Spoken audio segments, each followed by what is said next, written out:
د بحث لپاره د سولې مشورتي لویې جرګې د دارالانشا غړي ناجیه منیره اخونزاده ته بلنه ورکړې. میرمن اخونزاده ډېر ښه راغلاست، سلامت. مننه، مهرباني. کور ودان. پیل به له دې وکړو چې د کوم ویډیوګانې چې په خواله رسنیو کې خپرېږي او ظاهرا ویل کېږي چې دا په ځینو ولایتونو کې ګمان کوم د تخار ولایت یادوي او بل ولایت یادوي چې هلته د مشورتي لویې جرګې لپاره د کسانو د انتخاب پر مهال باندې ثبت شوي دا ویډیوګانې. څومره ستاسې معلومات چې څومره دغه ویډیوګانې رښتیا هم د همدې بهیر دي او تاسې یې په اړه څه کړي تر اوسه؟ د طلوع تلویزیون محترم لیدونکو کارکوونکي السلام علیکم ورحمت الله وبرکاتو. اول خو مننه کوم تاسو ته چې موږ ته دا فرصت راکړو چې موږ په دغه حادثات شوي د په هکله وضاحت خلکو ته ورکړو. لکه څنګه چې تاسې خبر یاست د لویې جرګې د کمیسیون رئیس داودزی صاحب او د کمیسیون اعضاوې موجود دي او دوی روزمره مجالس کوي. داسې مسایل چې پیښیږي اوس نه یوازې د دغه ولایتونو نه د نورو ولایتونو نه هم چې کوم ستونزې دي دوی ته ویل شوي دي چې رسمي ډول موږ ته هغه وکړي، گزارش ورکړي، بیا د هغې پر بنسټ څېړنه کیږي او دلته کمیسیون کې تصمیم نیول کیږي او بیرته هغه کیږي دوی ته هدایت ورکول کیږي چې دوی باید په دغسې حالاتو کې باید څه وکړي. نو ځکه چې دغه مسله ډېر وضاحت ورکړل شوی ده په رهنمود کې، په رهنمود د لویې جرګې د مشورتي صلح کې هلته استثنایي حالات هغه شوي دي، پیشبیني شوي دي، حتی ادام چې کیدای شي په بعضو ولایتو کې هغه ونه شي ټاکنه ونه شي نو هغې دپاره به حل لاره څه وي. نو دغه مسایل چې داسې پیښیږي دا راځي کمیسیون ته روان دی، یعنې ټاکنې اوس هم تکمیل نه دي. قرار ده چې د شنبې ورځ ټول مکمل ارقام دوی ته هغه شي ولیږل شي چې هغې نه بیا معلومیږي چې څومره هغه واقعا هغه تعداد چې دوی غوښته چې هغه شوي خاصتا ښځې چې حداقل 10% ښودله چې دوی پکې شامل دي که نه دي، که نه دي دې دپاره بیا بعدي اقدامات څه دی. تاسې ویل چې د رهنمود کار څه واضح دي، مثلا که دغسې یو مشکل جوړیږي، دغسې یو تشنج جوړیږي باید څه وشي. نو ستاسې کسان چې په ولایتونو کې دي او دغسې حالت سره مخامخېږي څه کوي؟ خپله موږ د کمیسیون اعضا په ولایتونو کې نه دي، دغه صلاحیت د ټاکنو خپله شورای ولایتي ته هغه شوی سپارل شوی دی په نظارت د والي صاحب دفتر مقام. دوی خپله دغه ټاکنه ترسره کوي په شفاف ډول، د خپله د نوماندانو او د رای ورکوونکو په حضور باندې هغه کیږي، د خلک ټاکل کیږي.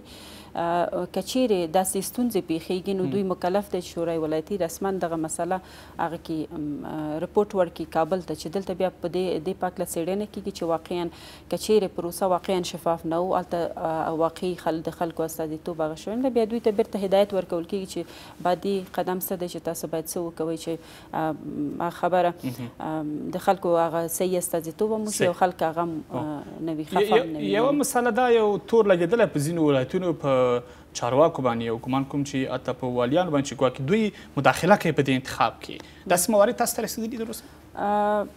نه خیر، زه فکر کوم چې یعنې کوم حده پورې چې موږ لیدلی تاسو میډیا کې هم ګورئ غیر د دې څو قضیې نه چې مخکې شوی ما ویل چې د برخه کې څېړنه کیږي، دا ډېر یعنې په شفاف ډول دی، په عام هغه کې دی چې دوی خلکو ته خبر ورکول کیږي چې تاسې دلچسپي لرئ چې ځان نومان کړئ، راځي خلک ځان نومان کوي، هغه هلته رایګیري کیږي د خلکو مخکې. داسې هم نه دی چې مثلا دې کې یو ورځ یا 2 ورځ تېر شي، همزمان خلک ځان نومان دی، انتخابات کیږي، په هماغه ورځ هم چې ختم شو نتایج اعلانیږي، چې دا په خپله شفافیت ښیي چې که چیرې داسې وای چې 1-2 ورځ ځنډېده بیا دوی به پکې هغه کوو په ګوتې وهل، نو دغه په خپله پروسه شفاف دی. دغه شیبه چې راسره غږېږي په څو ولایتونو کې انتخابات شوي دي، څومره کسان انتخاب شوي جرګې لپاره؟ مشخص اوس ځکه چې دا ما ویل چې روزمره موږ ته هغه راځي، رپورټونه راځي، تر شنبې ورځ پورې انشاءالله مکمل معلومیږي چې موږ څومره یعنې شنبې هغه دی، دې دپاره هغه آخري تاریخ دی چې باید تکمیل شي، دوی خپل رپورټونه مکمل راکړي. نو تقریبا اکثریت شوي دي، داسې مشخص هغه نه کومه، خو اکثریت شوي دي او انشاءالله دا نور هم روان دي، تر شنبې ورځ پورې تکمیلیږي. صحیح. او څومره خلک خبر شوي دي؟ مثلا یو هغه خو دا د یو انتخاب خو چې د ولایتي شوراګانو د ټول افغانستان د ولایتي شوراګانو غړي د جرګې غړي دي، د مشورتي جرګې، او نور دا د ولس له منځه چې راځي، د مدني ټولنو استازي چې راځي یا د نور برخونه چې راځي، څومره خلک خبر دي چې هغوی مثلا وکړی شي چې خپل یو وړ کس، یو مناسب کس انتخاب کړي، او هغه کس کاندید کړي، اول بیا ورته رایه ورکړي، بیا یې کامیاب کړي، بیا یې جرګې ته راولي؟ په طرز العمل کې دا تقریبا 40 کټګوریانې دي مختلف چې په شمول د مدني ټولنې د سیاسي احزابو او دا نور اقشار چې موږ په ټولنه کې لرو دا ټول پکې هغه دي شامل دي. دوی دپاره لکه د ټول دوی ته خبر ورکول کېږي، دوی راټولیږي په یو ځای کې، هلته ځان نوماندی لکه د ځوانانو هغه مثال دوی داسې وشو چې ځوانانو سره داسې هغه وشو چې دوی تقریبا هلته کوم تعداد چې موجود و دوی ټول ځان هغه کو نومان کو. د دې په منځ کې بیا هغه نه و چې څوک رای ورکوونکی څوک دی. نو دغه خپله طریقه د ټاکنې دا دوی داسې پرېښه چې دوی خپله باید تصمیم ونیسي چې ټاکنه څه رقم ترسره کړي. یا لاس جګوي چې موږ دا کس ټاکو، یا صندوق دی چې موږ دې ته رای ورکوو، یا دا چې په حساب هغه لاټري هغه کوي چې د چا نوم لکه ځوانانو د هغه وکړو ځکه چې بل لاره ورته نه. دوی خپل منځ کې سره تصمیم ونیښه چې رای ورکوونکی زموږ په منځ کې پاتې نه شو، نو راځئ چې هغه وکړو، قرعه کشي وکړو. نو هغې په سیستم ډېر شفاف و، د دوی په منځ کې وته دوی هغه وکړو، سره توافق وکړو چې دغه هغه دی. نو دغه سیستم هغه دی دا مخکې ځي او خلک خبرېږي دی. نو اوس لکه د مدني ټولنې او د دوی قرار دی چې د دوی ټاکنې هم وشي او دوی خپل هغه استازی هغه کې معرفي کړي لویې جرګې ته. صحیح. او یو خو دغه د هر ولایت په اساس چې کوم شمېر دی، یو خو دغه شمېر کې دا تفاوت راځي چې هغه د نفوس په اساس چې په ولایتي شورا کې څومره کسان دي هغه راځي، یو په دغه کې د شمېر تفاوت راځي. نور داسې کوم معیار شته چې هر ولایت نه څومره کسان راشي؟ داسې کوم هغه ورته شته، لار ورته شته؟ بلې، دا ډېر واضح دی په طرز په رهنمود کې. هغه د هر ولایت دپاره په تفکیک د دوی د سهم په ولسي جرګه کې او همدارنګه د دوی بیا سهمیه په حساب د ولسوالۍ په نسبت د نفوس دی چې هغه د احصایې مرکزي نه اخیستل شوی. اول ته په خپله رهنمود کې ضمیمه دی چې په طور د مثال ننګرهار ولایت کې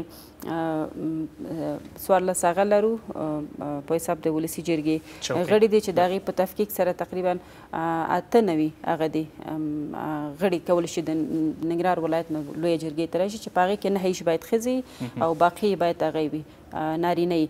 بیا هلته په جدول کې په تفکیک د نفوس خپله د هر ولسوالۍ هغه ورته ټاکل شوی چې مثلا په طور د مثال د بیسو د ولسوالۍ نه مثلا 4 کسان، نو په هغې کې 10% باید ښځه وي چې بیا د هغې کې مثلا که چیرې پکې هغه راځي 2 نارینه راځي، یو باید پکې هغه راشي ښځه راشي. په دغه سیستم دی. خو ولسوالیو کې د ښځو ګډون په صورت د کل دوی هغه کړی چې د 10% حد اقل باید 10 شي. دا چې 50 ته رسېږي 50 ته رسېږي دا لا زموږ دپاره هغه دی. خو یعنې حد اقل 10% د هغې مطمئنېدل د کمیسیون هغه دی چې دوی هڅه لري چې دا باید ځوانان او ښځې باید پکې پراخه ګډون ولري. دا 12 کټګورۍ تاسې وویل چې 12 کټګوریو نه کسان انتخابیږي. داسې 40 کټګوریان دي مختلف. او کیدای شي لږ واضح کړئ کوم کټګوري؟ ما مخکې ویل چې په دې کټګوریان کې لکه خپله د ولسي جرګې هیات شامل دی، د مشران جرګې هیات شامل دی، پکې ځوان هغه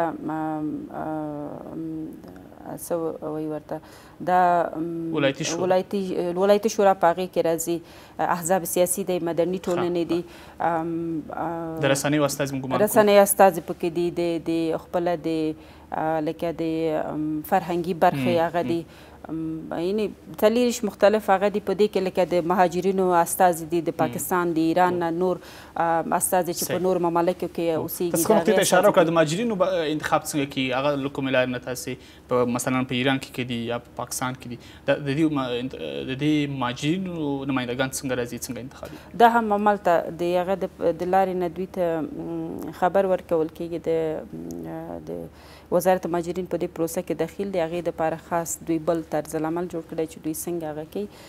دوی ته خبر ورکول شوی د وزارت خارجې د لارې نه. دوی هم همدغسې خپل منځ کې سره هغه کوي، ټاکنې کوي لکه څنګه چې دلته دی، بیا خپل استازی دلته هغه کوي. دا چې څه رقم یې کوي هغه په رهنمود کې مونږ هغه کړی نه ده، ځکه چې کیدای شي یو ځای کې یو طرز امکان ولري، یو ځای کې نه لري. دا آزاد دی چې دوی څه رقم خپل هغه ټاکي. او د هغوی تعداد څنګه مشخصېږي چې مثلا څومره نفر د مهاجرینو نه راشي؟ هغه په کوم اساس دي؟ هغه په تفکیک دی، هغه د کوم فیصدي چې نورو ته هغه شوی ده، په هغې کې بیا رهنمود کې ورته واضح دی چې مثلا د هر هغه تعداد مشخص اوس زما په هغه کې ذهن کې نشته، خو منتها مشخص شوي چې څومره تعداد باید دوی کولی شي معرفي کړي. صحیح. شاوخوا ګمان کوم 11 یا 13 ورځې پاتې دي مشروعیتي لویې جرګې لپاره. څومره مطمئن یاست چې تر څو ورځو به ټول کارونه بشپړ شي چې داسې اماده اوسي فقط نفر راشي او جرګه شروع شي؟ انشاءالله په دې کوم تیاری چې روان دی موږ مطمئن یو چې خپل هغه کارونه ترسره کولی شي په دې چې تاسو کیدای شي لویې جرګې خیمې ته تللي یاستئ چې هلته مختلف ټیمونه کار کوي تاسې د خپله دارالانشا درې معینیت لري پالیسي معینیت دی اداري او مالي دی او انسجام بخش دی نو په دغه کې بیا مختلف کمیټیانې کار کوي هغې لاندې بیا بل کمیټیانې دي یعنې ډېر غټ ټیم دی چې په دې کار کې هر څوک خپل کار مخکې وړي او ماشاءالله ډېر ښه په تیزي روان دی په دې هغه لرو اطمینان لرو چې موږ کولی شو په وخت سره دا خلک هغه وغوښتل شي او د دې په هیله یو چې دغه لویه جرګه په افغانستان کې د تلپاتې سولې او امنیت دپاره یو وسیله شي او انشاءالله په دې امیدوار یو چې دا به مؤثره وي. ډېره زیاته مننه د سولې مشروعیتي لویې جرګې د دارالانشا غړي ناجیه منیره اخندزاده. هر کله راشئ. ډېره مننه.